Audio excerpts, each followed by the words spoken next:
যে আরেকটা প্রশ্ন ছিল যে বাংলাদেশের মুসলিমরা যে ভূমিকা এখন নিল আর কি সরকারের বিরুদ্ধে, এটা কি সঠিক কিনা?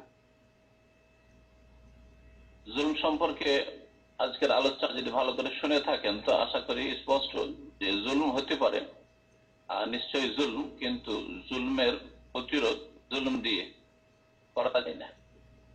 আর এইভাবে রাস্তায় নেমে দুই পক্ষ থেকে মুসলিমরা খুন হচ্ছে, এটা ইসলাম সমর্থন করে না।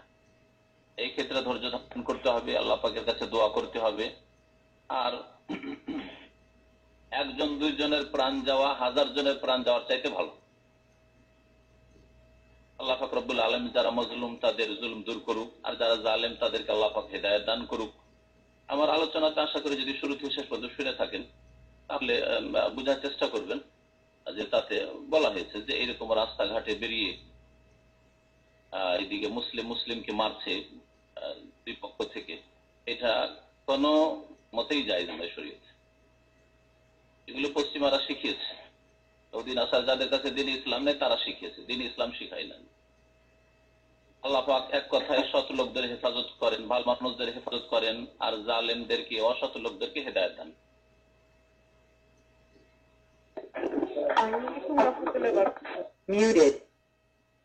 ওয়ালাইকুম আসসালাম ওয়া রাহমাতুল্লাহি ওয়া বারাকাতুহু।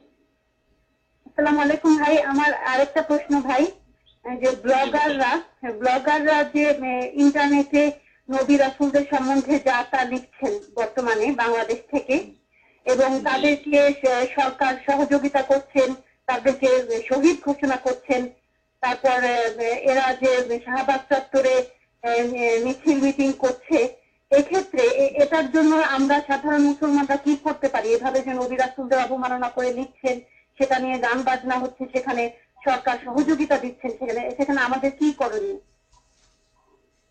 আমাদের প্রথম করণীয় হচ্ছে যে যারা নাস্তিক, বেদিন, বিধর্মী, আল্লাহ সম্পর্কে বা আল্লাহ রসুল সম্পর্কে, আল্লাহর দ্বীন সম্পর্কে উল্টো পাল্টা কথা লিখছে, তাদের সম্পর্কে আমাদের দোয়া করা যে আল্লাহ পাক রব্বুল আলামিন তাদেরকে হেদায়েত করুক। আর যদি তারা হেদায়েতের পথে না আসে, আল্লাহ পাক তাদের অনিষ্ট থেকে ইসলামকে, মুসলিমদেরকে রক্ষা করুক, আল্লাহ পাক তাদেরকে ধ্বংস করুক। দোয়া করেন, কোনো অসুবিধা নেই।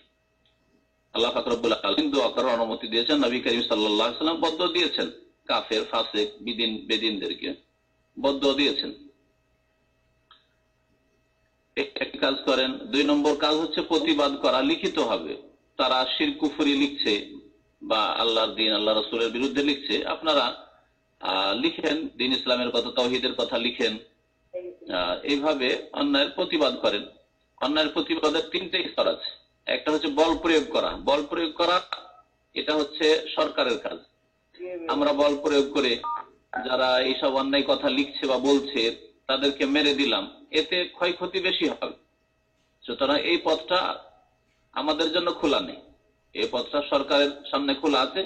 সরকার তাদেরকে শাস্তি দিচ্ছে না, বা যদি না দেয় তাহলে কিয়ামতে এই সরকারকে আল্লাহ পকড়াও করবেন, যে কোনো সরকার হোক না। আর আমাদের কাছে 2টো স্তর বাকি আছে। একটা হচ্ছে মুখে, কথার দ্বারা বা লিখনের দ্বারা প্রতিবাদ করা, আর এটা আলহামদুলিল্লাহ আমরা করতে পারবো। আল্লাহ যেন তৌফিক দান করে যে বেদিন, বিধর্মী যারা মুসলিম সমাজের মুনাফিক, আল্লাহ পাক রব্বুল আলামিন এদের সর্বনাশ করেন। আল্লাহ পাক এদের অনিষ্ট থেকে মুসলিম উম্মাহকে, দ্বীন ইসলামকে আল্লাহ পাক হেফাজত করেন। আর তার সাথে সাথে সর্বনিম্ন স্তর হচ্ছে প্রত্যেক মুসলিমের জন্য ফরজ অন্তর থেকে এই বেদিন, বিধর্মীদেরকে ঘৃণা করা, যারা ইসলামের বিরুদ্ধে লিখছে, রাসূলের বিরুদ্ধে লিখছে। সর্বনিম্ন স্তরে দুর্বল ঈমান হচ্ছে অন্তর থেকে শত্রুতা রাখা, ঘৃণা রাখা তাদের উপর। আর তাদেরকে শহীদ বলার ইখতিয়ার একমাত্র আল্লাহ। কে শহীদ হলো না হলে এই কথা আল্লাহ বলবেন, কারণ এই শাহাদাতের মর্যাদা দানকারী আল্লাহ। মানুষ শহীদ বললে শহীদ হয় না, বরং কোনো মূল্য নেই মানুষের কথা, আল্লাহ পাক যদি শহীদ না বলেন। সুতরাং শহীদ ওই ব্যক্তি যাকে আল্লাহ পাক শহীদ বলবেন। শাহাদাতের সার্টিফিকেট আল্লাহর পক্ষ থেকে থাকে, মানুষ, সরকার এখতিয়ার রাখে না। জি, আসসালামু আলাইকুম ভাই।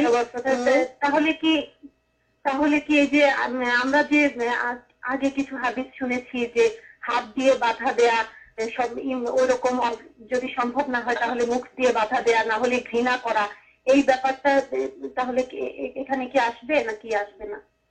হাত দিয়ে বাধা দেওয়া যদি আপনার নেতৃত্ব থাকে, আল্লাহ পাক বললেন সৎ নেতৃত্ব নিয়ে আসুক, দেশে সারা বিশ্বে সৎ নেতৃত্ব আসুক, আর তাদের উপরে ফরজ হচ্ছে হাত দিয়ে মানে বল প্রয়োগ করে বাধা দেওয়া, এদেরকে পানিশমেন্ট দেওয়া, এই নাস্তিকগুলোকে, বিধর্মীগুলিকে। আমি বিধর্মী বলতে ওই নাস্তিকগুলোকে বোঝাচ্ছি। আমাদের অনেক ভাই হয়তো বুঝছেন যে বিধর্মী মানে অমুসলিম না, এই মুসলিম সমাজে যারা আল্লাহর দিনের বিরুদ্ধে লিখছে এরা হচ্ছে বিধর্মী। তো এদের জানাজায় হাজির হওয়া জায়েজ নয়, যারা জানাজায় গেছে তারা নিঃসন্দেহে গুনাহগার, এদেরকে মুসলিম কবরস্থানে দাফন করা জায়েজ নয়। জি হ্যাঁ, এইসব এতেকাদ বিশ্বাস আমাদের রাখতে হবে।